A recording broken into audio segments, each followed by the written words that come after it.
so we can get it.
Will you follow me when the sky starts to change? Yeah, we won't be afraid. We'll never be the same again.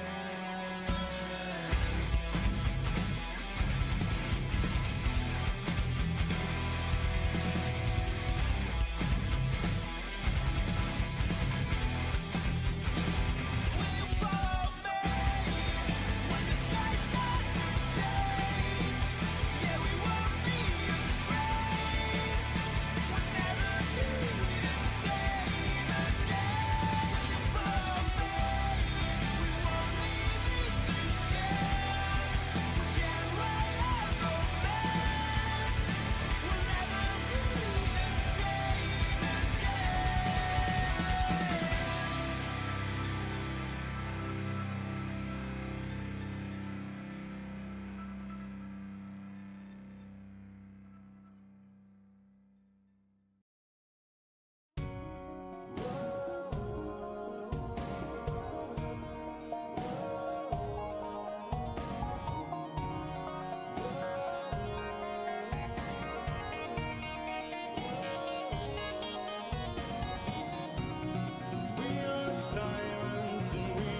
just to cut me down.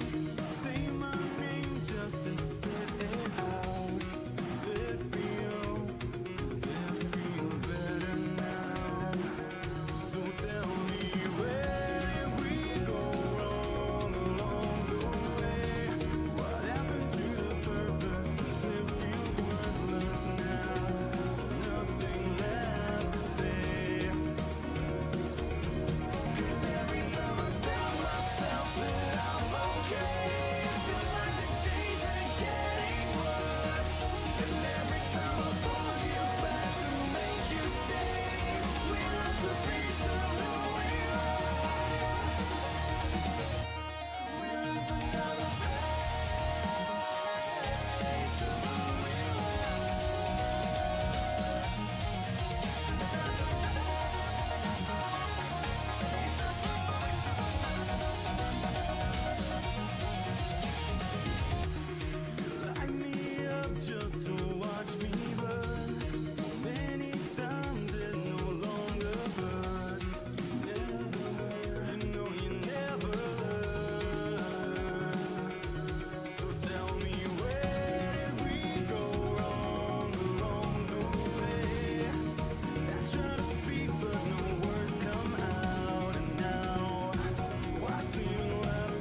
With anime in our souls and thoughts of wrestling out of control, we are a group of weebs who love the entertainment of professional voices inside of your head as we go through the wrestling events of the evening, give our thoughts and predictions on what's to come, and provide an experience inclusive to all you nerds. Yell for the table and get put through an experience unlike any other. Brought to you, of course, by AniMa W3 Studio. This is the Weebs of the Ring podcast. Happy Monday to everyone out there. Hopefully your start of the week has been relatively good, relatively smooth, hopefully better than some of our other ones, whether you're dealing with leaky roofs or dogs who want to chew up everything. Hey, at least your dog isn't as good as mine, because mine is the perfect being of all existence. So welcome to all of our returning listeners, all of our returning viewers. Hopefully you guys have had a good day. If you're new around these parts, quick introductions are in your way. First and foremost, I am one of the most decorated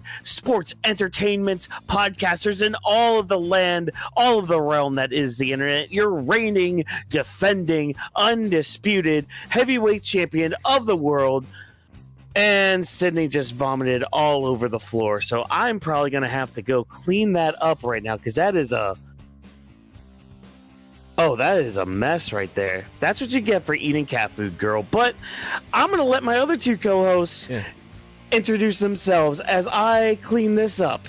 So, Vash, how's it going?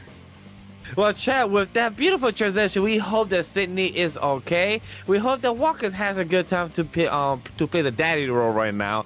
But for those that don't know, my name is Legendary Vash, the Latino the humanoid typhoon, the visionary of this podcast. We're here to talk about the Monday Night Raw, the fallout of Wrestlepalooza. If you had the great Monday morning of waking up and reading all the articles of ESPN talking about the ratings and talking about the saving grace of the women division and why it's been good, and what Adam Pearce said, that this women division is one of the best women division in pro wrestling, and that's one thing that I stand by and agree with 100% on that part.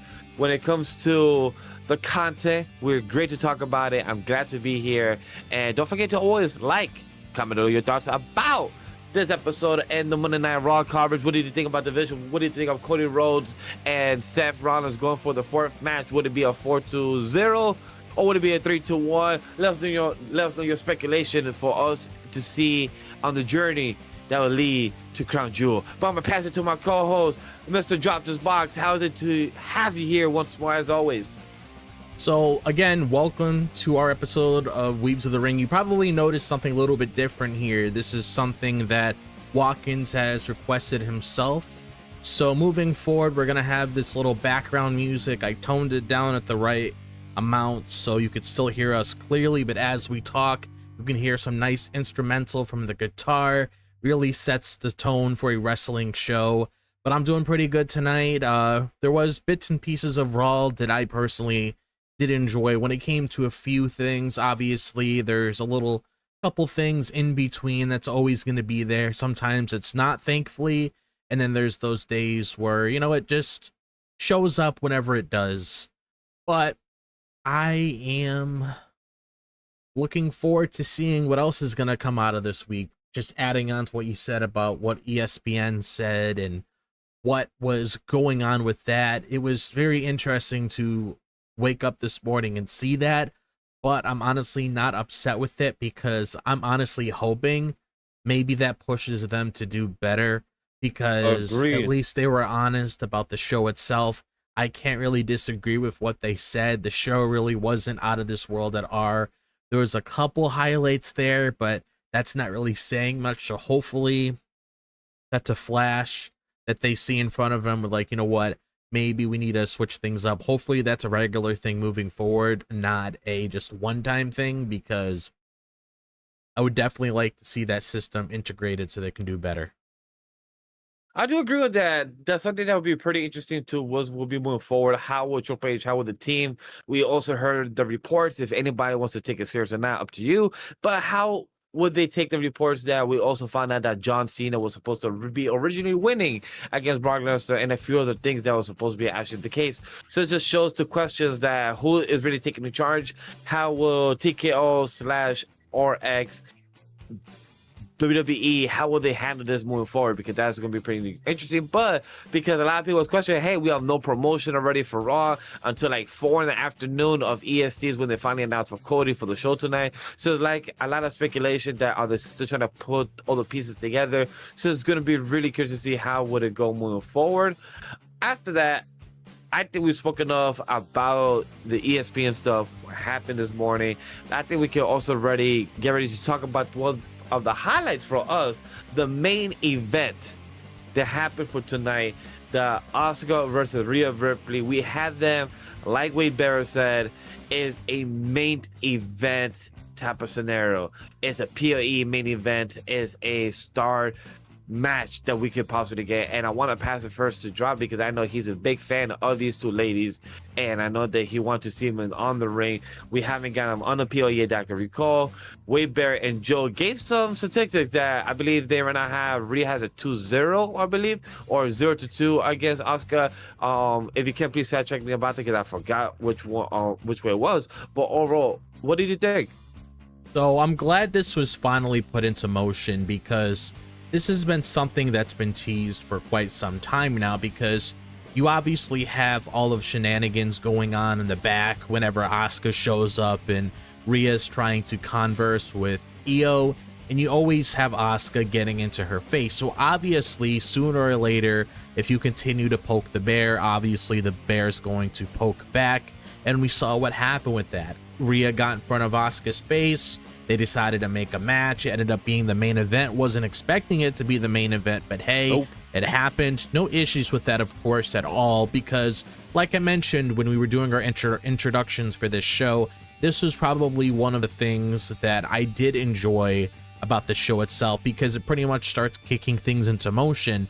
Nothing's on the back burner anymore. We're actually fully diving into this feud between Asuka and Kairi versus Rhea and Io, which we speculated was going to happen sooner or later, and it makes sense that it's finally happening now. Io doesn't have to worry about the world title anymore. Now that's in the rear. Now that that's in the back, she can just focus on the situation at hand, and now she has a legitimate reason as to why she should be going after Asuka and Kairi, because pretty much when we had that match itself, Asuka and Rhea went back and forth with one another. They ended up delivering a pretty good match tonight. I will say myself, it was a pretty good match. Asuka was getting a little full of herself with the interference, trying to really push Kairi, which I feel bad that Kairi has to put herself in that situation. Seems like she's definitely a victim in this sense, and she's honestly Do you feel like doing they're having the flip toss of story between what happened with Nia and Tiffany last year? You think they're kind of flipping that in the story, just with Kairi and Asuka point of view? You think that's kind of the same, or what do you see? It's a bit different because they were like already established. It definitely seems like it could be a similar situation here, given like the sort of actions that are taking place. But I don't know, there's just part of me where I feel like the end result, it might end up being Kairi eventually just sticking up for herself, but it all depends when we really get there. We don't really know how long this is gonna go. I realistically can't really see Kairi playing a heel. She just seems too much of a baby face, so maybe this is gonna last for a little bit, and then she'll eventually get her time to shine and do what she needs to do. But I'm just glad that we don't really have to worry about, you know, keeping things on hold. Makes a lot of sense for this to happen. And I would assume, I mean, we were talking about this on Saturday about matches potentially happening at the Crown Jewel PLE. We know that more than likely, and we'll talk about it again on Friday for our coverage, Stephanie, she came out, she celebrated her reign, but the main talking point with that is she's going to be watching the match that takes place on Friday with the triple threat of Tiffany, Jade, and Nia. So just going off of that, more than likely, Tiffany win her match, they'll figure out the whole champion versus champion thing here. But I think it's clear as day, since Crown Jewel is in Australia and Io happens to be, you know, the girl from Australia there, it just makes a lot of sense. You'll probably end up having this tag match of Asuka and Kairi against Rhea and Io there. So that's probably another match we could Agree. pretty much make official moving forward. I don't really see why it would be a Raw main event or whatever. Like, they're obviously going to want to put a match like that for that card, which, hey, I'm not against it because that gives us 2 women's matches on the card. So I'm completely okay with that. But I'm just glad that now we can start diving into it. Now that the turn has happened, now we can see exactly like what sort of frustration is going to come out of Io now, because she was very hesitant. She didn't really want to believe Rhea, even though it was clear as day, and she probably noticed it herself. She just didn't want to personally believe it, which I get it. You and her are family, been with each other for years, but at the same time, the signs were there. And I'm just very curious, honestly, just to see how she's going to react next week. Like, we already know how Rhea personally feels about Asuka. We don't really need to find out more about that. I just want to see Io vent out her frustration towards Asuka, because I feel like with this turn fully in motion, she doesn't really need to hold anything back anymore. Yeah. Yeah, she doesn't need to hold anything back anymore when it comes to Asuka. And hopefully when they finally do have their match, oh my god, give them like half an hour to work with. That'd be great. That'd be awesome. So I take it y'all are mainly just talking about the just mainly the fallout from the main event itself, I take it. Yes. Also, what we just started was Yeah. talking about Asuka and Rhea, Yeah. like the first confrontation, how they had the main event. First congratulations to them. How we hype up what Wade Barrett said, like the PLE, experience like of these two, of these 2 megastars, and then we're going to continue on the transition of what happened in the backstage. Yeah. Yeah, I mean, it's one of those things where it's just like, okay, it was bound to happen. It's finally happened. Now let's see where we go from here. So kind of, I guess, along the lines of what Drop was talking about, where it's like, I'm ready to see now how Io handles all of this. Because, yeah, she was a little bit reserved when it came to even having, like, even believing Rhea, because it's one of those things where it's like somebody tells you the right thing, like, hey, this is happening, don't let this happen, but you don't want to believe them. You don't want them to be right. You want so hard deep down to be like, you know what, I know who this person is, and I know they're not going to do anything bad to me. But Asuka's just on this power trip for some reason, just trying to keep people under her belt so that way she can feel more in power and just like the alpha woman in a way, with, even though she doesn't have a title right now, which, please one day get yourself a title again, Asuka. That'd be great. Yeah, so that's basically the story we're telling here, which is good stuff. It's just I'm looking forward to the day that Kairi snaps and goes after Asuka, because it's just like, hey, I've seen Kairi in the ring, I've seen what she can do, and I've seen how she handles like rough things that come her way.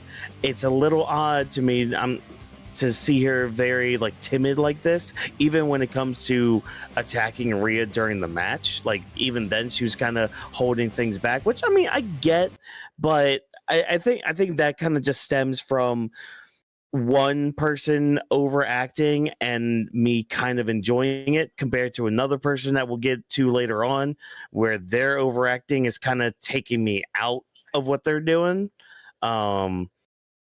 So I mean, yeah, for some it's very nitpicky, others is just like, can you stop being so cringe?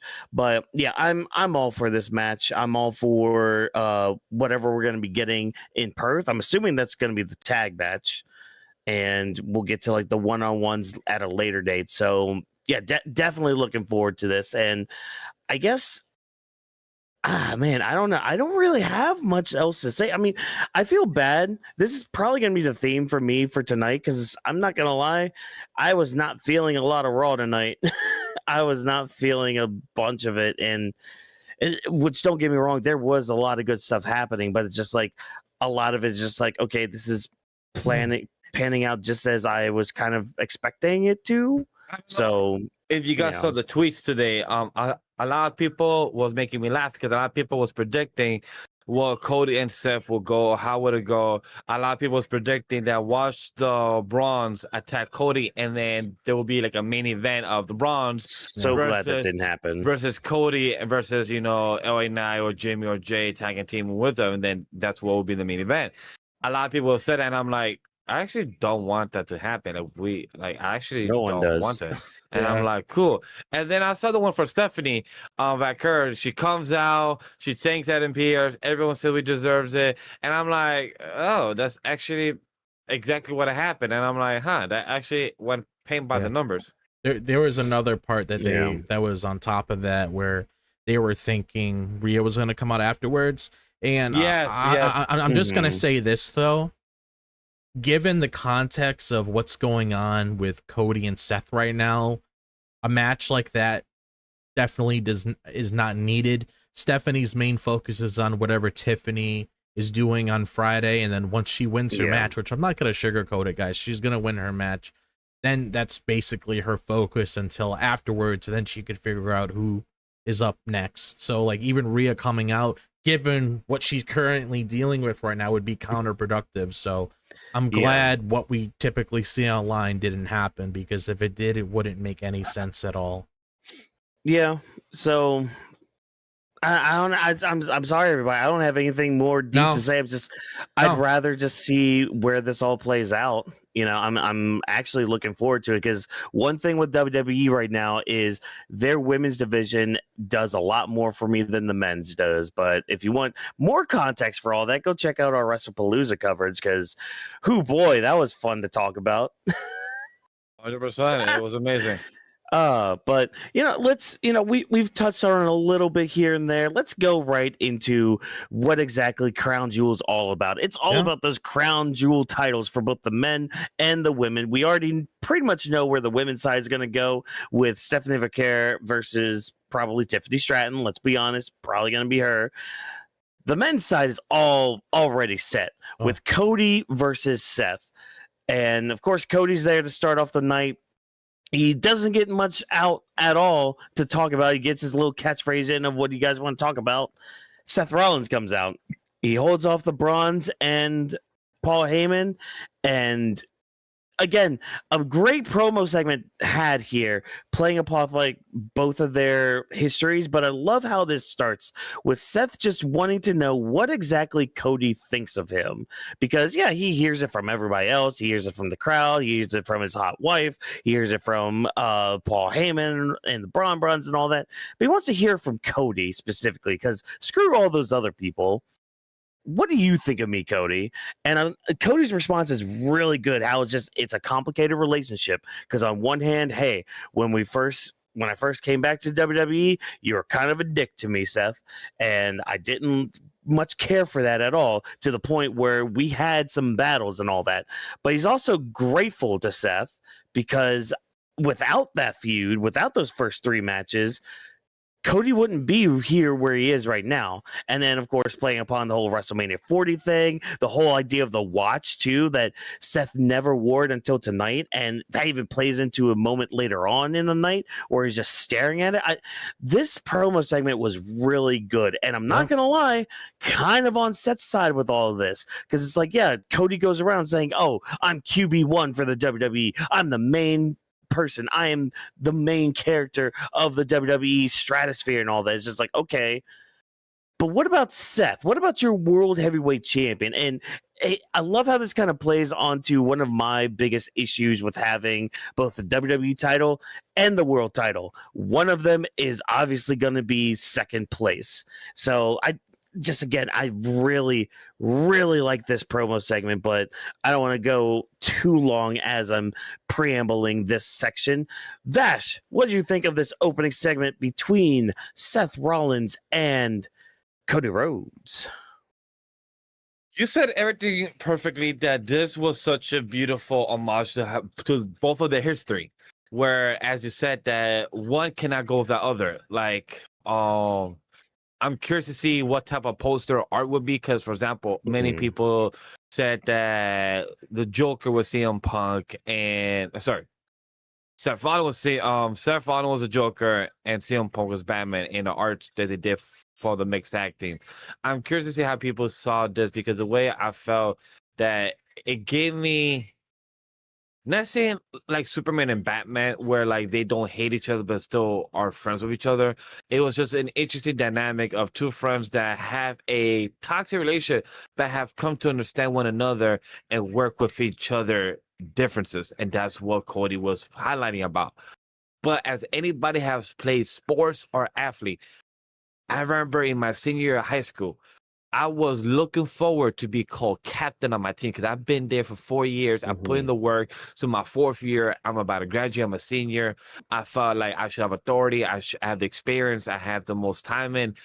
Senior, I was going to be called captain. But when the coach finally came and my team voted, it was co-captains because there was one of my closest friends that we both did the same amount of work and everything.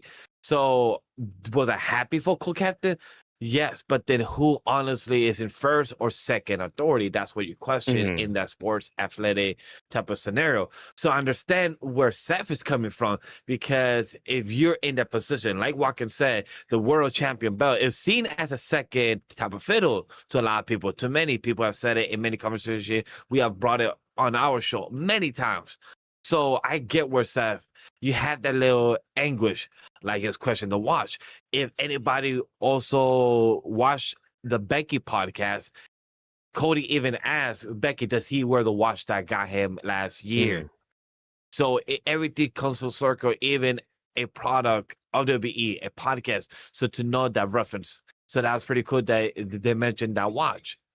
I forgot about it until he mentioned like you gave this to me. So it was nice to hear those references to remind the audience as well, to kind of give everyone the little flashback to remember where everything came from. So I really appreciate just seeing how everything was articulated, but also Seth, like you said, at the locker room, the whole time he stood quiet, just staring at the watch while Becky rambled, spoke to herself and solved her own question.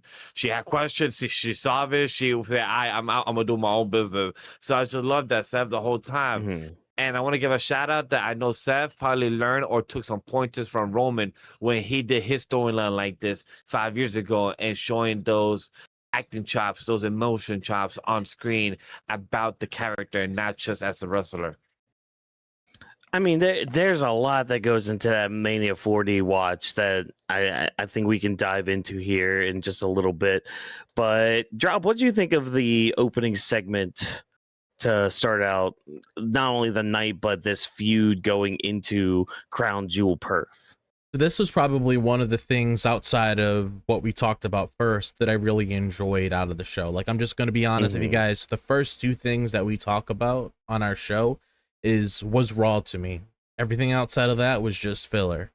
But basically, the reason why I was really into this is because we know these two guys have history, and we know that there's a lot that they could dive into. Like, even outside of their first encounter with their 3 matches, just basically everything beyond that as well. There's just so many things that can be brought up here. That's why I was happy that we didn't get usual shenanigans of Cody being in a match just to build up the match that he has with Seth, just to prep Cody for whenever he has that match with Seth, even though he shouldn't really need any prep time because he's a WWE champion. Why do you need to work with his goons when you already have a title to prove who you are, just like him?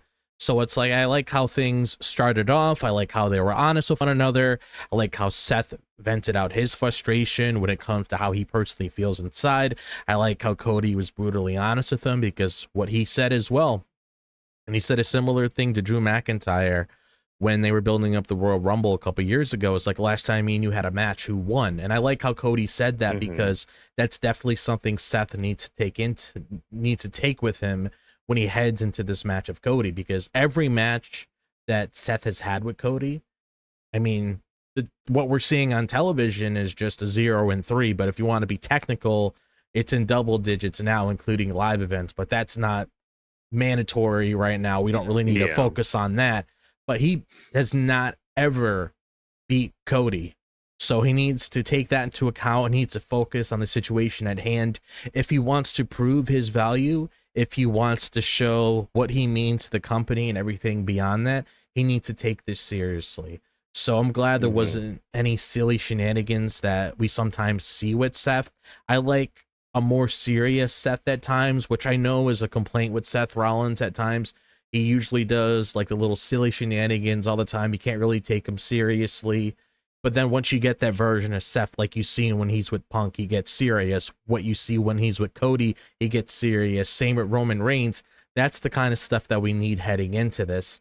And I'm just really excited to see how this is going to unfold moving forward, because, I mean, you know this guy long enough. You didn't just have 3 matches with him. You honestly pretty much gave him his career. Even though I'm not going to discredit Cody, what he did on the outside of WWE, because he did all of that to build who he was as well. So I'm not going to take that away from him. But basically what he did with Seth, outside of winning the big one at Mania 40, really put him on the map. Like that match at the Hell in the Cell, that's what put Cody on the map to bring him where he is. So there's just a lot of stuff that you can throw into a bowl, mix up, create a delicious dish of whatever that dish is. When it comes to these two guys, there's just so much you can dive into. That's why I'm hoping and I'm praying that you keep it serious. I don't want to see any like stupid things where you got the Bronze jumping Cody or trying to taunt Cody or wherever the case may be. Could it happen? Sure. But at the same time, even seeing Seth out there when Becky's venting and she went off to do whatever, which I guess that's probably going to be built on next week, which is fine. But it's like just seeing Seth actually looking at the watch, actually trying to really think clearly. That's the kind of stuff that you need when you're heading into a match like this, because a lot of people look at him as the quarterback because that's basically the position that he's in. But you also want to make sure people value who you are as well. So I'm hoping Seth really focuses on what's right now. Like that approach that he had before, where he's like, hey, stay back here, let me handle this, keep moving forward with this, because this is the kind of stuff that matters. And I'm already liking this more than what we had with Cody and Gunther last year, because all that really was last year between the both of them. And sure, we just started to build with Cody and Seth, but at the same time, all that was with Cody and Gunther last year was just proving who's better than who. There wasn't really anything to work with there outside of just showing up, showing your muscles. I'm better than you, you're better than me kind of shit. At least there's actual stuff here that you could peel back, a whole bunch of layers that you can see between the both of these guys, and that's what matters. Yeah, and that was fine for the time for last year, because hey, this is the first one we're doing. A lot of people were just like, okay, well, this is the first, maybe only one that they're doing, and come this year, it's just like, oh, you guys actually are keeping to your word about this being an annual kind of title thing that happens with like the world champions of both the men and the women. Great, that's awesome. Now, oh man, there's so much to go into. First and foremost, this is basically Naruto versus Sasuke here. I'm just gonna throw that out there. This is exactly what that was, especially at the end of Shippuden, where it's just like, yeah, we may have defeated Madara, but you know, you want to be the Hokage. I want to be the Hokage. We have 2 different versions of what this Hokage thing is. Let's have it out. Let's fight it out and all that. Let's see who can truly like lead this world into the next phase of it. And kind of the similar thing here, where they both took out Roman Reigns, and it's just like, all right, well, now we're kind of going our separate like paths. We have different ways to get to the top. Now we're both pretty much at the top. We're both Ninja Jesuses right now, but who's going to be more of the Ninja Jesus? Is it the light that is Naruto / Cody Rhodes, or is it the darkness with Sasuke and Seth Rollins? And again, there's so much history. That watch is going to be a very important piece to all of this, because that watch means a lot. Not only just what they did at WrestleMania 40, the magic that they created, the history that they made, but also the fact of what happened after all of that. Because remember, later that year, Cody and Roman teamed up, and not a lot of people like that. And if memory serves correct, and I'll have to go back and try to look this up, I'm pretty sure Seth said something about that. And if he didn't, he's been holding on to it until this moment. But that's what that watch means something more than just, oh, I was given this because I helped you out, Cody. No, it was the start of the future for both of them. And the fact that now Seth, he's got this new group. He's like, he sees the future right now. He's a lot like Joseph Joestar. He knows what you're gonna say right at the next moment, and he's ready to lead this company into greater, greener pastures and all that. And it's only his way, not this guy who keeps saying that he's the number one, that he's the quarterback, that he's the leader. No, I got to lead by example. I got to lead these people, these young talent, to be the greatest that they can be, not just be at the top. Like that, what kind of leadership is that? Like I can see both sides too with it, and it creates this great story that we can really tell even beyond Crown Jewel, but it gives more reason for that title, for this match to happen. Not just what we got like back in like 2017 time, where it's just like, oh, the champions are facing off against each other for bragging rights. Herpadur. Here's Daniel Bryan versus Brock Lesnar. Don't you like that? It was actually a good match, but don't you like that? With no stakes at all, except for Brian. I almost call him Brian Danielson, except for Daniel Bryan possibly getting another concussion because of Lesnar. Isn't that great? Isn't it awesome? Yeah. Now this was an awesome segment. I thought great start to what the story that they can tell. Now I say that, but there's a part of me. Because there were some key things that were said in this that got my brain a turning. One of them was about Seth being very desperate to win, or at least coming across as very desperate to win. And the other thing was Cody saying, last time we fought each other, all those 3 times, it was one-on-one. Is it going to be the same this time? And it's like, okay, we can go the Braun route, but WWE like to also set up future shows at these damn PLEs anymore. I have a feeling a certain beast is going to come out to set up War Games. Have at that possibility. I know. I feel like Denji after you got that kiss from Himeno. I mean, oh no. I get what you're saying with that. It's definitely very possible because it's right around the corner. It could very well happen. Mm-hmm.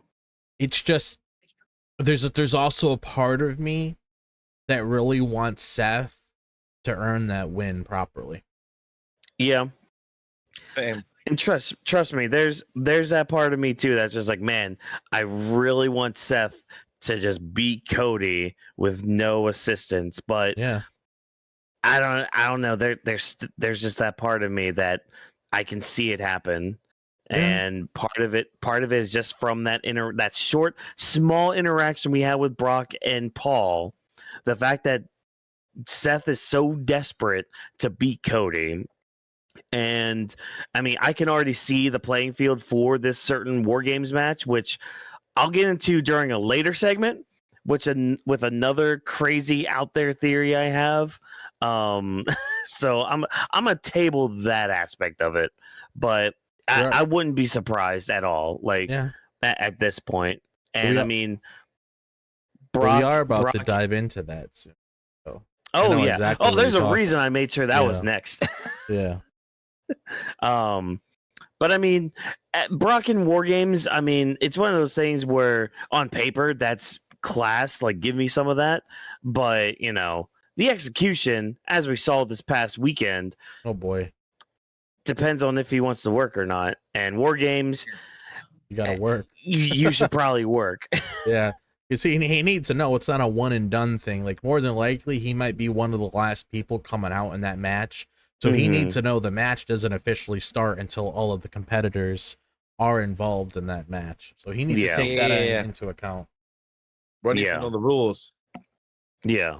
Know the rules or shut your mouth, like The Rock would say.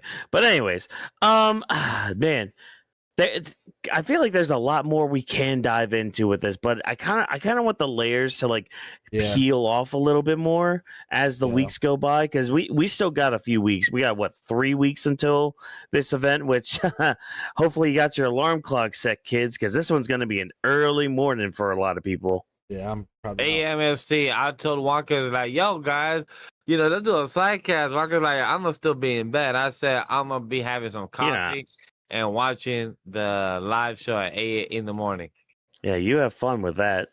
Yeah. You have fun with that, because I'm going to watch it when I'm done watching Little League games playing that day. And for the Las Vegas people, for the California people, good luck. That's 5 in the morning EST. I mean, that's 5 in the morning your time.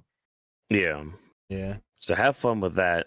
But I mean, we'll be here probably earlier in the evening at least, but talk about it. Give us enough time to watch it. Yeah. I'll usually 7 p.m. chat. I'll usually 8 p.m. live if for those early showings. Hopefully ESPN actually has the I'm not even the VOD up at that point. I'm not gonna even bother with them anymore. No. Which, speaking of ESPN, and since we're still on this thing, hey, Becky, very interesting, during your little tirade of being like, talking shit on everybody. Blah, blah, blah. Everybody says I'm the best. Everybody, Bleacher Report, ESPN, and Sports Illustrated. And I'm just sitting there. I knew she was going to mention ESPN. And as soon as I did, I sent this message out, but I thought it in my head too. I was just like, hey, Becky, you want to talk about the other things that ESPN said, especially about this weekend? You want what else did they say? What else? Go on, tell me about that ranked match you had, which I don't agree with that ranking at all. That should at least have been a B, but whatever. I don't write for ESPN. Ooh, sorry. Yeah, me and Vash definitely did dive into that. Oh, you did? Yeah, we just slightly dive into that in the beginning, talking about that when it came to the ESPN, the coverage, and what they said about it. We didn't say about the Becky thing, which I'm glad you brought up, because I was laughing when I heard it. She said, I'm the best one that's out there.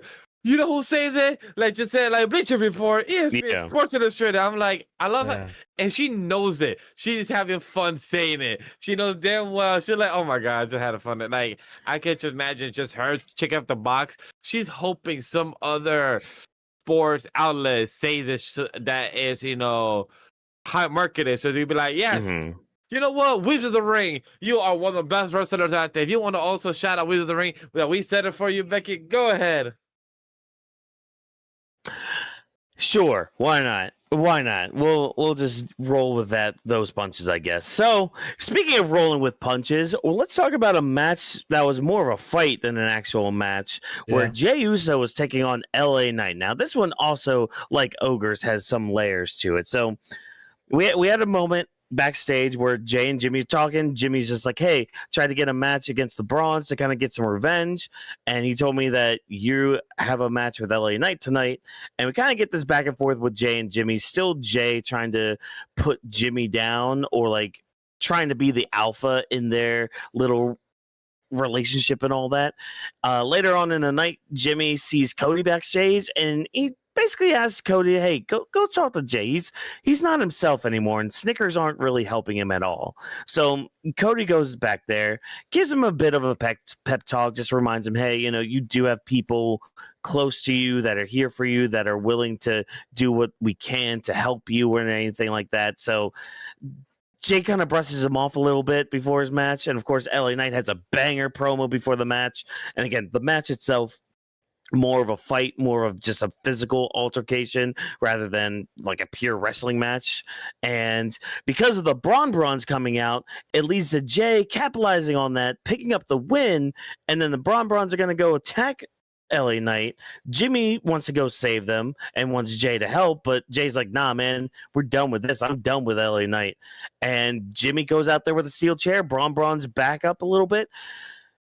Now, there's a lot more to go with this too, because it's like this is just more of the fall of Jey Uso and just him just being tormented by wanting to be the world champion. I have a bit of theory with all this, but I'm going to start with the match and the segments himself. So drop, lay it on me. What did you think of the match? What did you think of the segments leading up to it? Any thoughts or theories that you have regarding Jey and his fall to madness? Go ahead and talk to me. So when it came to this part of the show, it was something I guess I could say I was a little bit interested in. Not so much the match, because like you said, the match itself was more of a fight. So you can take this as however you want. It was mainly like what happened during the match towards the end, Jey's mannerisms throughout the shows. What could that mean moving forward when it comes to how his character could evolve? Because his character is definitely going through a change, which I like, because I get tired of like the same old stick all the time. Like, sure, it's nice to have that gimmick with you because that's what helps get you over. That's what helps put you in the position that you're in.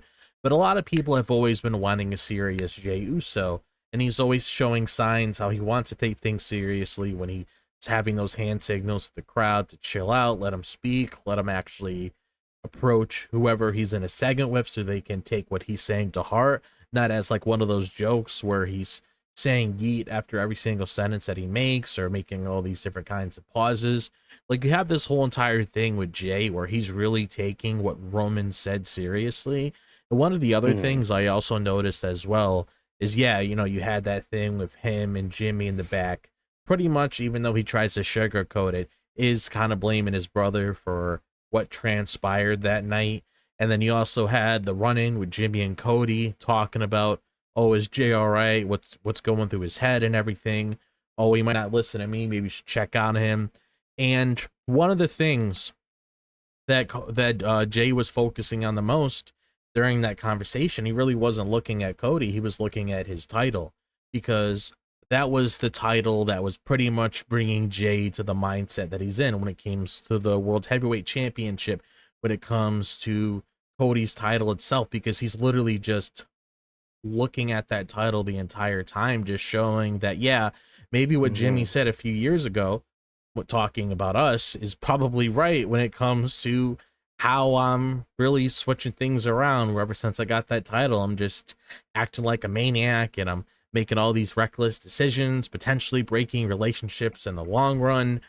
And he clearly showed a different side of him, because typically you always see Jey trying to help out, do this, do that, always saying how he's tired of the bronze, which I can only imagine what's going to happen next week, because they're getting a Wrestlepalooza rematch that nobody asked for with the Usos against the bronze, and who knows what's going to happen there. I mean, for all we know, which I would believe this is probably the main event of next week, the Tornado Tag match, you're going to end up having maybe a similar issue of what happened with LA Knight after Jey saw an opening when the bronze came out. He beat LA Knight.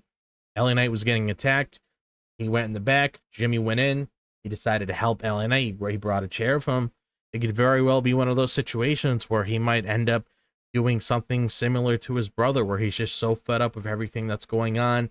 He feels like he's being held back, and that could potentially lead him making another reckless decision, which I know was talked about on our server when it comes to where Jey's mindset could be moving forward. And it definitely seems like a possibility, because he's changing more and more every single time that we see him on television.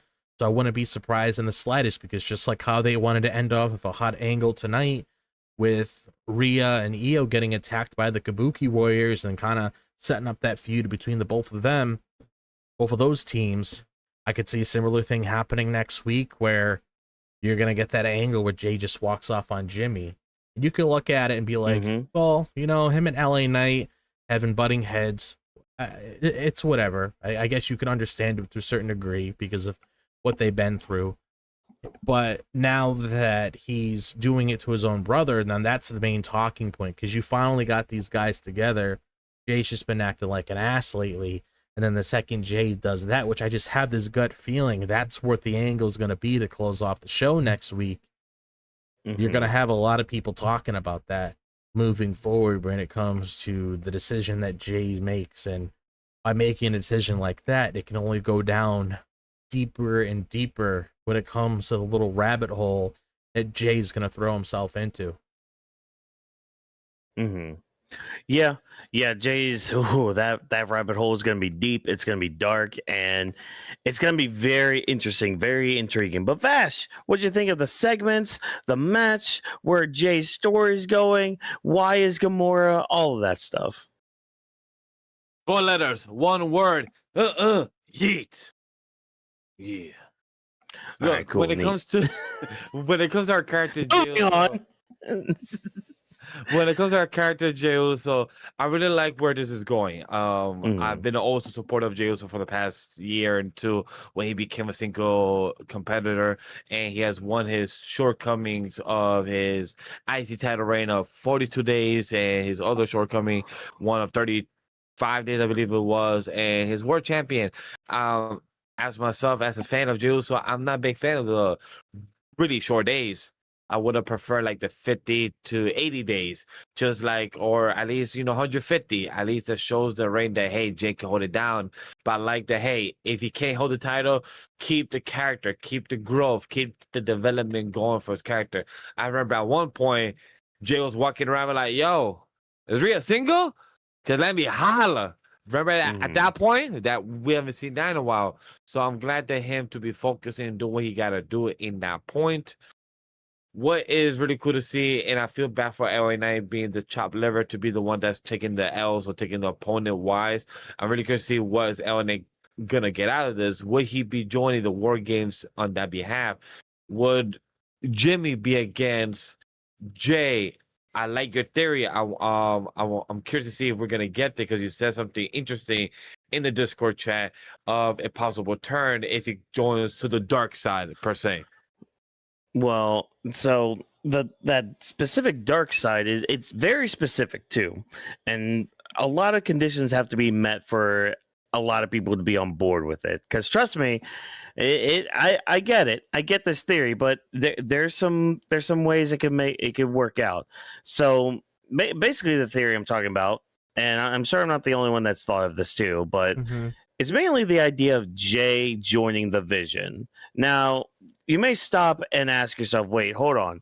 What? Nani the fuck? How does that work out? Because Jay's been in battles with Braun and Bronson Reed and Seth Rollins a few times on many occasions. He shouldn't like them. He shouldn't like them at all. Well, I think one thing to take away from it is look at how Bronson got onto the Vision.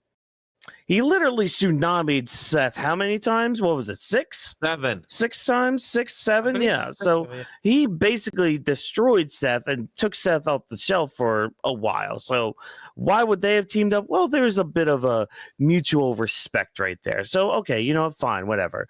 But so there's kind of the idea that I'm going with this, but it's also the idea because, like, okay, Heyman's there. Jay knows how Heyman operates. Jay also knows how Heyman elevated not only Roman, but kind of helped that with the Usos as well. So knowing Heyman's there, that's also kind of something that could be very enticing for Jay. Because the idea of the Vision, and we got this earlier in the night too, with Seth kind of reminding everybody just what the Vision's all about. And it's more about like not only seeing the future of the business, but being the front runners of that future and being the group to uplift the future of the company. Now, Jay, I know he's been around for a long time and all that, but that time was mainly as a tag team wrestler. His time as a singles competitor has only been at most, I think, like 2 years. Like 2 or 3 years right now. Yeah. So having somebody like Seth kind of help groom him in a way to like be that top contender, be that top superstar, that's just more benefit for Jay right there. Yeah, and it's not like a partnership that would be lasting a long time, just a short amount of time, enough time for Jay to be like, okay, you know what? Forget all this. I'm going to do my own thing, all that stuff. So there's a possibility with it. And mainly with that too, I kind of go back to like that War Games scenario thing too, where it's like, okay, you have the Vision, and then you throw in Jay right there. So there's 4. They hire Brock as the hired gun. There's your 5-man squad right there. And with the men's side, I mean, especially if Brock screws over Cody at Crown Jewel, well, there's Cody's involvement with it. LA Knight's been in this vortex for the better part of a couple months, so there's his involvement with it. Jimmy has more involvement with it, not only because of the bronze, but because of Jey going to the dark side. CM Punk, because, well, CM Punk, he's also kind of in that vortex that LA Knight is in. And the fifth person, I'm throwing Roman Reigns in there because, well, yeah, that was the 5. Well, Cena's part of it too. So if not Roman, then Cena, for basically the same reasons, but also because Brock's in there. But if Roman was involved, that's a little bit more enticing just because of the family bonds that are in there, the whole thing with Seth. And of course, you got to have something to pretty much even out Brock and all that. So kind of forgot about the Cena part with all that when I listed the other idea of the War Games thing. But that's just the beginning stages of this theory. What do you guys think of it? Am I cooking a nice meal, or am I cooking a big old stinky pile of whatever Sydney ate earlier? So, like our Crash Gunner would say, you're cooking a gourmet meal, my guy, my G, my boy. You're gonna be cooking that gourmet meal, and I see what you're talking about. I see the potential. Would I prefer Roman or John? Hey, he it's his retirement tour. Are we gonna replace Roman and John over LA Knight? It really depends on the booking. It depends how they could place it. So for the good guys side, it really depends how we build that up. When it comes to the heel side, I see the Jey. I see the potential and how they could tell the story when Jey could be like, yo, I've been doing this on my own for the past 2 years with Cody's help, a few people help, and helping others, but I've been helping myself and it's not going nowhere. I haven't held my title more longer than these days. That's something that he could show frustration, anger, resentment, showing that, yo, I haven't held the title as long as I could have, or as long as my cousin did 1,000 days. I didn't even hold a fraction of that. So that's something that he could relate and talk to Paul Heyman about, like, look, buddy. My name is Paul Heyman and I could show you the right passage. We got the Beast, we got the Bronze, and we got the Visionary. We are the powerhouse of the future of the WWE and Monday Night Raw. So that's something that Paul Heyman could kind of convince him and, like I said, advocate, grow him to the right path, because Paul Heyman said that he has done that with Brock Lesnar. He has done it with Roman Reigns. He has groomed the right competitors to become the top stars. And that's something that a lot of people that we have heard behind the scenes, that Braun Breaker himself said that he has spoken to Paul Heyman off air and everything, has taken advice. So it just shows how Paul Heyman in the storyline could also work with that with Jey. So I see the potential in that. And I would like that because Jey has worked well with Paul. Maybe he needs a bit more rub off him to get that right type of formula to get it, much more stronger. And then in the future, drift off and be your own thing once again, a much better version of it. Mm-hmm. Yeah. But Drop, any thoughts on just this idea of like the Jey turn and possibly joining in with the Vision, even if it's just for like a short amount of time, not like a long time or anything? I can definitely see it happen given the kind of Jey that we're getting right now. It could definitely happen for sure, because it's like I said earlier, he's only digging himself a deeper hole, and you could easily do more with that. Like I said, with next week's match, he walks away from Jimmy. That's only telling that things are going to continue on getting pretty rough for their relationship. Yeah. So, but again, everybody, that's just a theory, not a game theory, not a film theory, but a wrestling theory. So stay tuned to see if that ends up coming to be. And yeah, we'll just keep peeling apart those layers of this onion story that is professional wrestling as the weeks go by. Now let's talk about the Judgment Day. Kind of running Raw still-ish, maybe. I don't know.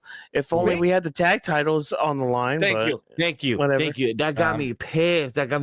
When when Finn said, Dom said, "Are you busy tonight?" Finn said, "Nah, I'm just busy with my video game." Motherfucker, you got a title. Why aren't you doing? I'm not gonna even get into that Instead of doing tournament tag match of fucking the New Day and everything, why didn't it count as the number one contender or some shit? Why are you not counting Adam Pearce? You're having these tag titles on this guy, but he's playing fucking video game on the clock in the clubhouse? Yeah. The fuck? That shit got me tired. I just wanted to point that out. Like, that got me frustrated. Like, that got me heated. Like, yo, you have these titles and you're saying that you got nothing tonight? Yeah. Like he better have been at least playing Donkey Kong Bonanza. That's the only excuse I'll give him. He better be playing that game and destroying some of those worlds.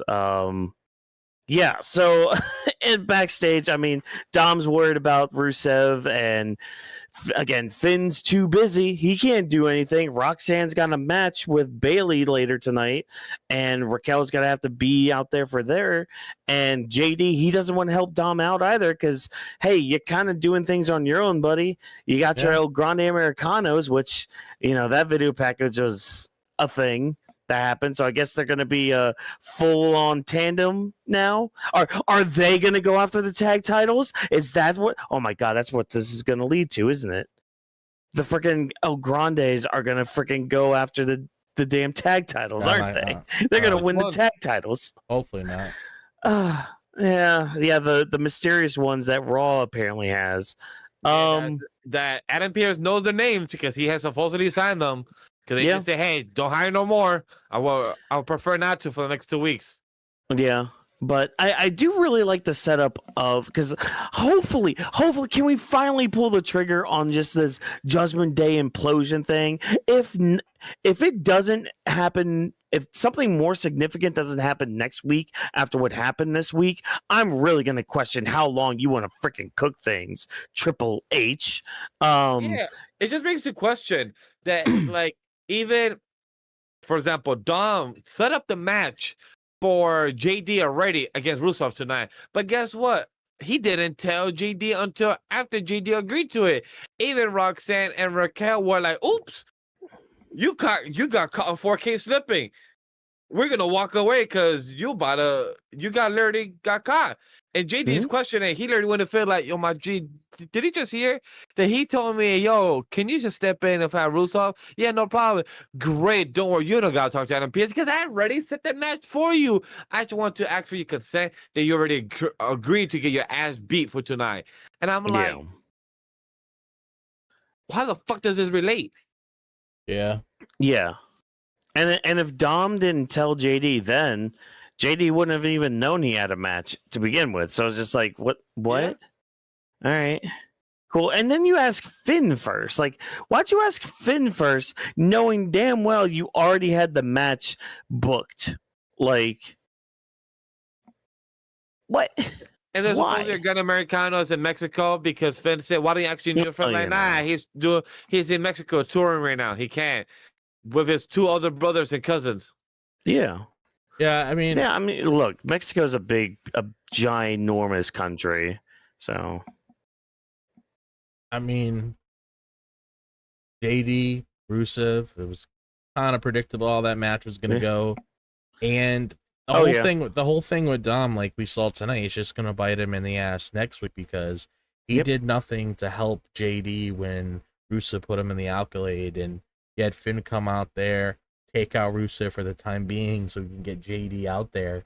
But now that Dom decided to make a decision like that, where he could have easily just took his belt and hit Rusev in the back of the head with it. It's not like he didn't have anything on him. He could have done that. He's done it before in the past, or that little metal plate, whatever the case may be. But it's like, when that match happens next week, that's where I'm hoping there's a title change. Because I don't see Finn coming out because he's frustrated because of Dom's decision. I don't see JD coming out because of what transpired tonight. So he's pretty much on his own. So how is he going to run away from it? How is he going to fix everything that's going on? And it just seems like he's going to be losing that title next week, which I'm really hoping for because, like I said, I'm not going to dive into the whole tag team situation because I'm going to sound like a broken record with it. So I'm just going to keep it on hold for this week. Yeah. But when it comes to Dom, I mean, he's not doing anything with it at all as well. He's already a world champion in another promotion. So it's like, just drop the title, let Rusev have it, and then you could do whatever you need to do beyond that. If you want the end game to be Rusev and Sheamus at WrestleMania next year, or whatever the case may be, just give it to somebody else, because obviously it's not important when it comes to that group having titles at all whatsoever. But the only interesting part out of this match, or I should say segment itself, really is just Dom, just like Jey, digging himself a deeper hole to put himself into, and it's just going to lead to him just losing everything in front of him. That's literally all I have to say about what took part with that. And don't get me started on the ladies. Oh, don't worry, we're gonna start that here in just a little bit. Yeah, I mean the match with JD and Rusev, it was fine. I mean, much like Disney making a mid-tier Marvel movie, Rusev's victory was inevitable. So, you know, it was just nice to see that and have that happen and all that.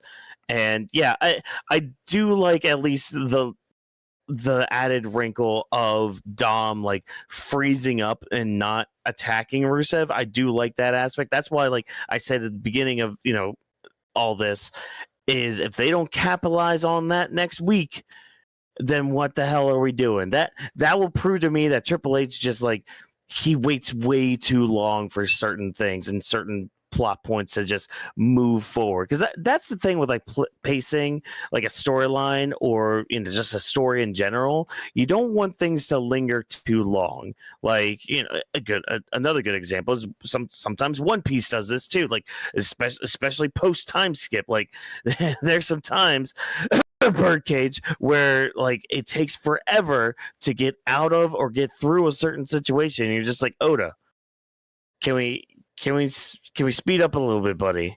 Can we move a little quicker, buddy? Triple H is getting to that part, mainly like the mid-card stuff. Like that's probably his one detriment, is sometimes the mid-card just kind of suffers with the whole slow cooking kind of aspect. But oh boy, you want to talk about the ladies though. Ooh, let's talk about the ladies. So Bayley was going to take on Roxanne Perez because, you know, last week she came out to save Lyra Valkyria, and they had their little tiff in the back and all that. We got a little bit of a thing with Bayley and Lyra before the match where Lyra tries to apologize for busting into Bayley's dressing room and all that last week, and you know, Bayley's fine with it. It's all good. She doesn't even remember it. Tee, I'm going to hug everybody. You want to be in my corner? You want to like I want to so much impress you, because even though I'm older than you and more experienced in WWE than you, I really need to impress you and all that, Lyra. So yeah, Lyra accompanies Bayley to the ring, and the match itself is fine. You know, I kind of wish they were able to do a little bit more, but you know, this is weekly TV. We can't really get what we want, I guess. But yeah, the match itself was fine, and it leads though to when Bayley's on the outside, she gets attacked by Raquel. Lyra comes to her rescue and all that, and there's a point where Roxanne attacks Lyra, and Bayley then starts, you know, snapping, going crazy. She's hearing the voices. She's like trying to stop it, like and then she finally snaps, hits 3 moves on Roxanne, and wins the match. Then afterwards, Lyra tries to hug Bayley, gets knocked down on her ass for it, told her to go away. I have many thoughts about this, and not in the good way, but I want to hear from you guys first. Vash, what did you think of the match, the segments, the cringiness? Talk to me. So you said something beautifully said. Definitely cringiness. This was 100% cringiness, and then the best way possible. Because Chad, it was. We use a comparison of how the current character of Bayley being represented as the character from Split. If anybody hasn't seen the movie, go watch it. Highly recommend it. It'll just be aware there's a bit of the supernatural, a bit thriller type. The reason I bring this up, chat, is because with the character that we know with Bayley, she's supposed to be the hugger type, but also having her own issues of a bit chaotic. She doesn't transition very well of hugger type. It's hard to tell, and it gets a bit over the top. Lyra on her end, she's giving the vibe that she's not having fun doing this type of segment. She went from having a feud with Becky, she went from having a feud to get her IC title. Now she's stuck in a vortex with the Judgment Day. Now with Bayley being involved, which we said about a month or two ago that because of Naomi leaving and her gimmick, her role was she went over the top and went crazy because we as fans we didn't appreciate her. Girls are getting what she wanted. The Bianca and Jay thing kind of spiraled her, and now she broke, and that's where she became very well in her character with the cautious. But then that kind of gimmick left a void. Bayley, from my perspective, she kind of had to pick that up. But I feel like she's not executing very well. And hopefully, if they're going to continue this, hopefully they find the right rhythm. So it doesn't feel like a weekly watch that you have to be dragging your feet to be like, this is not good. We're watching a disaster. And they're not realizing this until it's too late. So hopefully they're hearing the podcasters, hearing the critics, hearing the online community, or the writers are being unbiased to themselves that this is not actually as good as it should be, and we need to go back to the storyboard or writers room to get this better, or the girls are not executing how they should be. Because me as a viewer, it's not hitting for me. The match was good for Roxanne and Bayley. I was entertained. There's a few spots that felt a bit rough on my end, but overall I feel like it could be better. It's just not executing as well as it could be. All right. What about you, Drop? What did you think of the match?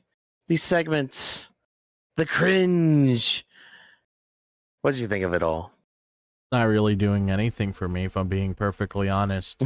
I get more.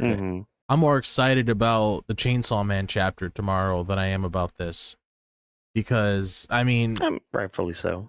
Whatever is going on with Bayley right now, I will admit it was interesting given the idea behind it, but it's like the execution when it comes to just how both of them are like overacting. Like there's a difference between acting properly, but both of them are overacting when it comes to like Bayley trying to act like Jimmy Neutron, where you're like zooming in his ear and you see the brain and stuff, trying to do this. Oh, wait, I gotta fight back. I gotta do this. I gotta do that. It's like I can't really get into it anymore.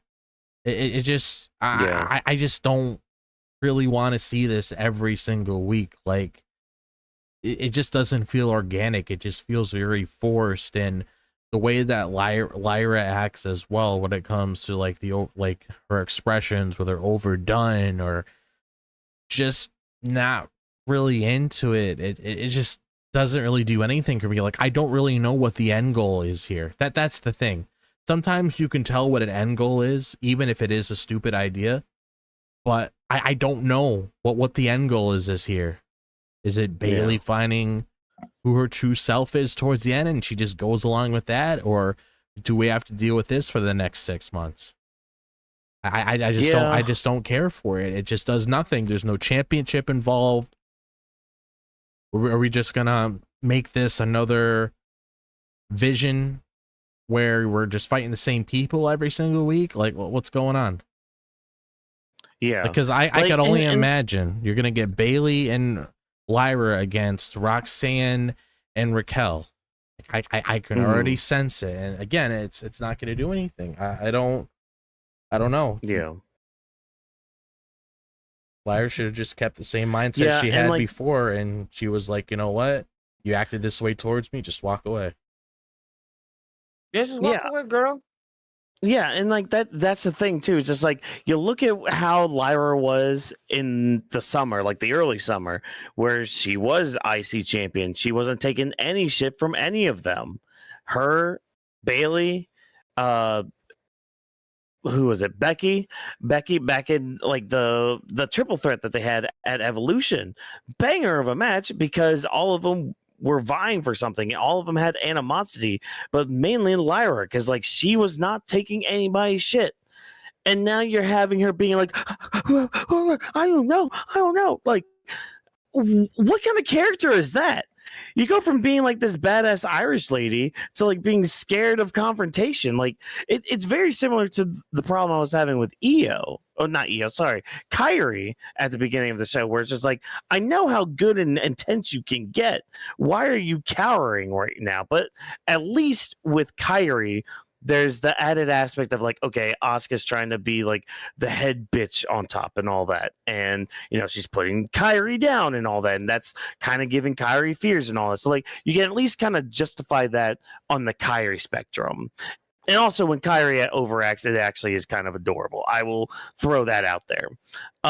With Lyra, though, like, it's that whole idea of feeling natural and all that. And like her overacting just does not feel natural. It feels too cartoonish in a way. Yeah. And like you're trying so hard to be over the top, and it's clear as day that you're doing it, you know? I feel like I'm watching improv sketch. Like you're on a Only stage bad and- improv sketch. Yeah, like bad improv. For anybody have never gone to improv and like you are taught 3 words or another scenario, you're given a scenario and you're told to do some actions and you gotta tell within the story. So that's improv. You get told what to do and you come up with the skit. However, this one of Lyra and Bayley, they have the script ready, they get told what to do, and then they're executing it right. That just feels awkward on the screen. And like sometimes when you watch a movie, you know the scene is about to pop up, but the actors are doing a cringy way, and you just have to look away like this just looks bad, bro. Yeah. And you just have to nod your head and just move on. You're like, it is what it is. Yeah. And I mean, even like, I would kind of change the way that Bayley snaps, I guess, in matches. Cause like the whole idea of like her going like this, like, stay in there. I'm not listening to you. Like, I don't know, man. It's really just not hitting is really just the part of it. Like that's just it. It's just not hitting like you think it would on paper. But I mean, again, there probably are people out there that are digging it. And I'm just like, all right, more power to you. Just, I can't get into it myself. I mean, maybe later on, maybe next week or the week after they've had some time to kind of workshop some things, maybe it could get better and all that. But like, just right now, because like this is the first match that Bayley's had since coming back with this new little addition to her character and all that. So.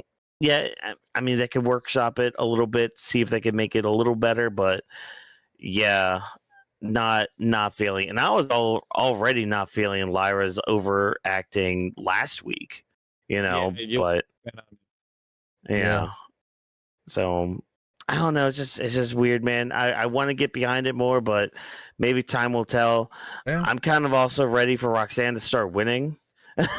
Like not to be that person, but I mean, I kind of want her to start winning just a little bit more. But you know, I get it. You know, part of it's probably paying your dues. The other part's probably like, okay, they gotta have a fall guy at this point. Kind of similar how I feel about Bronson Reed, but you know, some people are just in that position, I guess. Yeah. So. Enough about the Judgment Day. Let's talk about another day, because the New Day and Grayson Waller took on Penta and the War Raiders in a no DQ match. So fun match. This was a lot of fun. You know, the car crash that it was and supposed to be definitely happened. A lot of table spots in this match. Yes, it was really cool. Xavier running into a cameraman. So hopefully you're okay out there. Stu Jr. So hopefully you're good. And I think the biggest talking point from this is basically the end of the match where Penta hits an avalanche Mexican destroyer onto Grayson Waller. Grayson Waller is a really good seller, so I'm glad he was the one to sell that move and even perform that move on his end too. So, you know, all the power to you, Grayson Waller, but I hope your neck's okay, because, you know, the way they keep trying to put over the Mexican Destroyer, I'm assuming they're wanting Penta to use this as his finisher instead of the Penta Driver, which sucks because I like the Penta Driver, but whatever, I guess. We're going to have him try to get over the Mexican Destroyer as a finisher. Fine, cool, whatever. Yeah, I mean, I had fun with this match. I enjoyed it. I'm just hoping finally, and I know we said this like last week and the week before, can Penta please be done with the New Day after this and go on to other things? I know the IC title picture right now is a little crowded and kind of bulky with Rusev being in there, but move somewhere else. Hell, move to SmackDown, be with your brother over there, and be a tag team and actually maybe make those titles seem better, or have your brother come to Raw and do the same exact thing. That would be cool. That would be neat. I don't know, something other than this. I agree with that.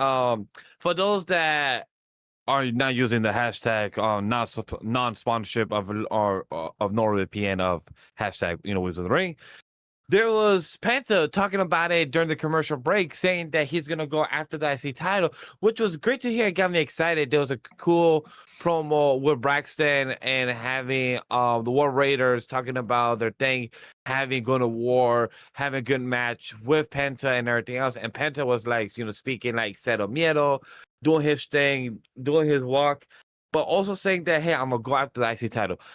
I'm excited for that. But then if he goes after the IC title, Rusev right now is going for that. Do we get Rusev to win or do we get Penta to win? They both have been working hard for it. Penta's been working hard since earlier of January this year when he first joined the company. He even asked Adam Pearce, "Do you love me? Do you hate me, Adam Pearce? Why do you treat me like this?" Or do you have Rusev, who just came back this past summer and who's been working hard and got back within the company and being as destructive as he is for the IC title? So it's going to be interesting how they're going to choose for the next couple of weeks. And by this Monday, when it comes to Dom versus Rusev as well. Yeah. Very, very interesting path you're going to be taking, Penta, to get to greatness and all that. But we'll let you drop. Any comments you have about this big old no DQ 6-man tag match that we got tonight? I thought it was a fun match. It had good spots there when it came to the tables, when it comes to the weapons that they used. That's typically what you have to do. You got to be creative in these kind of matches in order to stand out. But I would have to agree, like you guys said, the real highlight of this match is where it ended when it came to the Avalanche Mexican Destroyer that Grayson Waller took that allowed Penta to win the match. So that's basically my thoughts on this. And moving forward with Penta, again, hopefully he's done with Judgment Day. I mean, not Judgment Day, the New Day. And then you could easily just have him and Rusev maybe start a little feud over that title for a little bit, because sure, we got a match between them, but it was just a match at that point.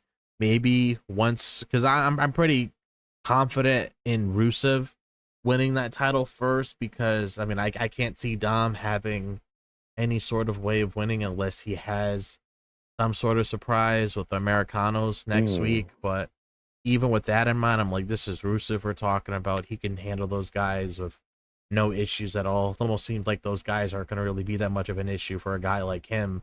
But that's my only way I could really see Dom winning that match. Otherwise, I could see Rusev winning that title, rightfully deserved, and then just have him and Penta feud over it. You could do something for that a little bit, and then you could see what happens beyond that point. Because my biggest thing with Penta that I even mentioned when I was watching with family tonight, I was like, my biggest issue with Penta right now is he hasn't felt as hot as of recent. Like, the last time he's really felt hot is when he was involving himself with whatever, Seth Rollins and all those other guys were doing around that time. That's when Penta felt special. Now he just seems like he's just there for a little small part of the show, and then it's just forgettable. And you don't even look back at it because of all these other stuff that's happening tonight. Because, I mean, I kid you not, I would just look at this show where I'm like, oh, cool, we got Cody and Seth promo, we got Asuka turning on Io, and then building that feud and stuff. Oh, Penta happened tonight. That's basically my sort of mindset right now. It's like, get him in something that matters, not this stuff that just feels like filler, because it's run its course right now, even outside of Penta. Like the New Day stuff, stop mourning over titles, because if the titles actually mattered that much, you would be going after them. You wouldn't be feuding with Penta and the War Raiders. You would actually be going after those titles. You would be demanding those titles, like getting a title match, going up to Adam Pearce and trying to figure that out, and even going up to like other teams would be like, well, you're not gonna get here, so you know, screw you guys. This is our titles that we want back. So it's like, if it meant that much to you, you would be doing that. So quit the mourning. If you're talking a certain way, continue heading on that direction and doing what matters to you, because clearly it doesn't if you're just doing this little side project right here. But everybody involved here, New Day, focus on getting those titles back. Grayson Waller, learn to shut your mouth before Austin Theory comes back and shuts it for you. Penta, get himself involved in something that matters, and War Raiders actually feel like a tag team on Raw again. Yeah, I mean, and I think that's one thing too. Hopefully the War Raiders get another shot at the titles. That would be great. Yeah. I don't know, just something different now. Like, it's like you said, it's run its course, it's done its thing. Let's move on now to bigger and better things, especially for some of them. I mean, New Day's pretty much fine, I guess, where they're at. I don't know. Just do something, man. But I'm just gonna, transition now. We're just gonna talk about our final thoughts now, because I think, like, with Raw tonight, it's like there was good things that happened, some intriguing stuff and all that. We're at the starting line right now with some stories going on, like the whole Seth and Cody thing, the Asuka Rhea thing, and turning on Io as well.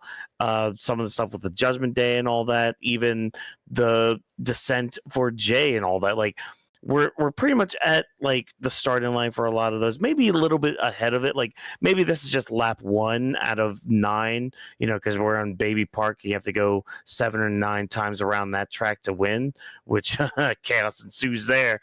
So it's just like, I'm torn, because like good things happened, but I felt myself just like not fully invested in a lot of it. And I don't know if that's because of how Wrestlepalooza happened on Saturday or what. It's just there was just a level of investment that I just did not have tonight. And I was starting to see a lot of my nitpicks were starting to become like more of a problem for me.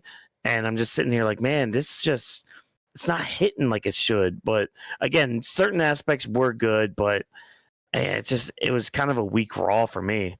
But Vash, what did you think of Raw overall tonight? It's your boy. My name is Legendary Vash, and here to give you the final thoughts. And this Raw was a sleeper, because your boy was watching this Raw and not saying that he was falling asleep, but there's a few times, chat, he was zoning out, and I zoned out. Not good, because that means the episode of the 2.5-hour show did not get you hooked in to keep you gravitated. Triple H, the writers, need to question and change the script at the final thoughts. Do not have your past experience and your past regime continue be your forthcoming and your shortcoming, because this will have you not lasting. You had your partner, ESPN, literally said that one match was a saving grace of a whole PLE. That's the sad part, because that match was actually the best match of the night, and the others were rated C's or D's or F's, and that's not good when it comes to an actual event that you hype up for a couple of weeks. ESPN first partner, and then you have the aftermath, the fallout, where you have myself and Watkins not the most entertained. I'm usually known as Positive Vash, the one with the most energy, the one with the most ecstatic and talking about it, and I'm not, and that's a disappointing aspect. Like Drop brought up earlier, that we have the Seth, we have the Cody stuff, those are the hype moments. We have the Jey maybe turning heel, we have the New Day stuff. I still fuck whenever, like, thank God. Those are few moments I enjoy, but does the whole segment? No, it was like a good house fun show that we got with the hats and everything, the War Raiders and Penta doing the Cero Miedo, the dance. Yo, that was cool, like moments.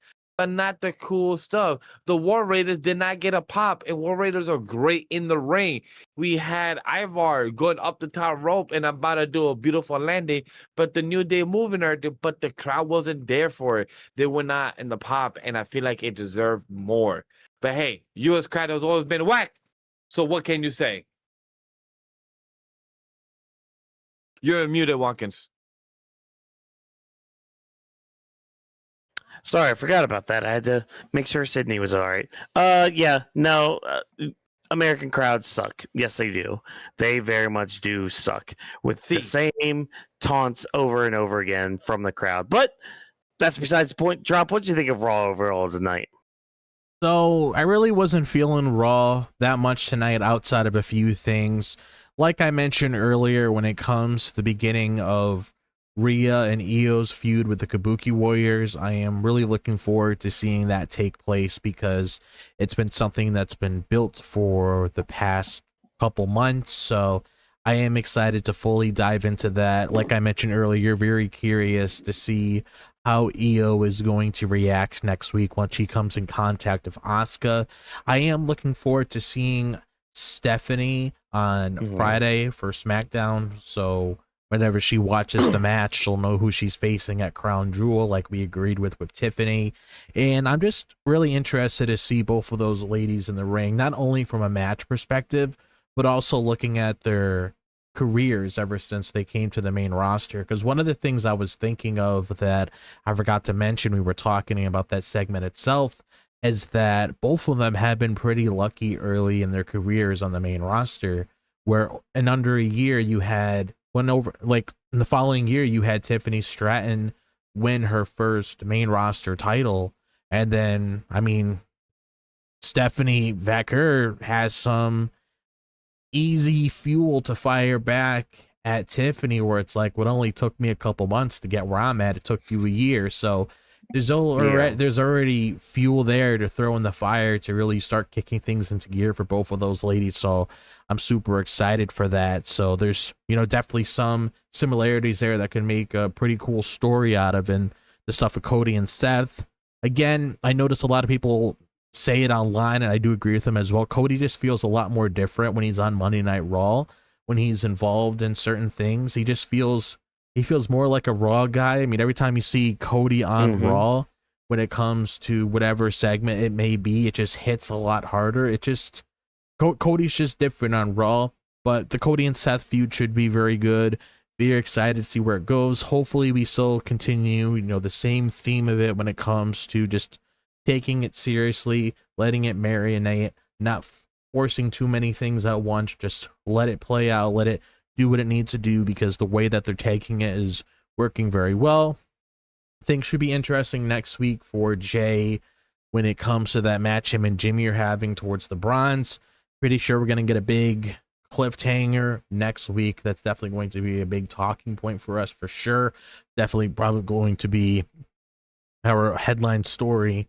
And outside of that, there really wasn't much for me to say, because those things that I mentioned earlier was pretty much Raw to me. Everything else was just filler and just ready to move on. Hopefully new things are in the horizon for them, but who I know, I'm not in charge of creative. So yeah, if only we could get creative for like a month, that would be great. That'd be awesome. Imagine all the pushes that would happen. Oh my god! All the actual mid cards, all the titles being used each night, action stories being driven would be insane. Tag team wrestling actually meaning a thing. Oh. Who'd have thunk it? Who'd have think that was a concept when you have 2 tag team championships? But hey, that's a rant for a whole other day and a whole other time to talk about the wrestling, because we've reached the end, everybody. Yep. The end of the show is here, and this is usually the point where, we give a nice little fun little outro, but also it's the time of the night where Vash gets to go off a little bit to let you know exactly where you can find us on social medias, all the other content we end up doing, because he has a very, very good knack for letting people know where things are. So Vash, go ahead and let the people know where can they find us on the social medias, what other content that might be coming their way in the spooky month of October and all that, and yeah, just what they have to look forward to coming up here. So lay it on them. So chat, if you like a Gran Americano that has the triplets, you can hear as well that we have a content that you can hear and find out every single week. We have Monday Off the Bench at 5 a.m. EST on the audio feed. We have 10 a.m. EST every Mondays for the Off the Bench. We just dropped the week 12 coverage for the summer season, the end. We're about to get into our tier list. We also have episode 195. That will be Anime Podcast. Myself and Watkins are back another episode of still tackling the news, Batman Day, and the Emmys Award nominations and the winners. So go check that out where we have a good conversation. We also have Grappling the Week this week, episode 30. We have Weebs of the Ring Friday night SmackDown coverage. We're back to our old regular schedule. The audio feed is already scheduled for the rest of this month. We already reached our max hours because we're behind some content, but we're almost at the finish line. So go check out for the month of October and so on for more audio feed being uploaded of Grappling the Week, Weebs of the Ring, of Raw, PoE, SmackDown coverages, and also for Anime Podcast and Off the Bench. And as well, if you want to check down the description down below for the links or where to find us on Twitter, TikTok, X, same thing as Twitter, but hey, we call it 2 different platforms is what it is. We also have our Discord link. We also have, if you want to check our AniList or Letterbox, you can check down below. All the links are below where to find myself, Wankers, and Drop, or all the handles as well on the lower third. Yep. So go check us out. Go talk to us and all that stuff. We'll have a grand old time. So yeah, look forward to all that. Look forward to some of the fun conversations, some of the fun shenanigans going on.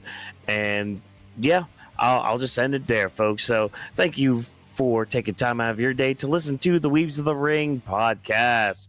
If you enjoy what we had to say, again, do exactly what Vash told you to do. Go check out those social media links, those handles that you see on your screen, as well as using the hashtag Weebs of the Ring. That's a great chance to be engaging in the community, in the conversation, and of course a great way to give us feedback, because hey, we're nothing without you guys tuning in, and we love to continue to do better with each and every episode that we put on this channel. Weebs of the Ring is presented by AniMa W3 Studio. Thanks of course to our production team for all of their hard work that they put in to make this show a thing. Thank you once again for joining us, and remember, as always, no stunt grannies were harmed in the recording of this podcast. Have a good night, ladies and gentlemen, and we'll see you on Thursday for some Grappling with the Week. Peace out, guys. Latino y hasta la vista.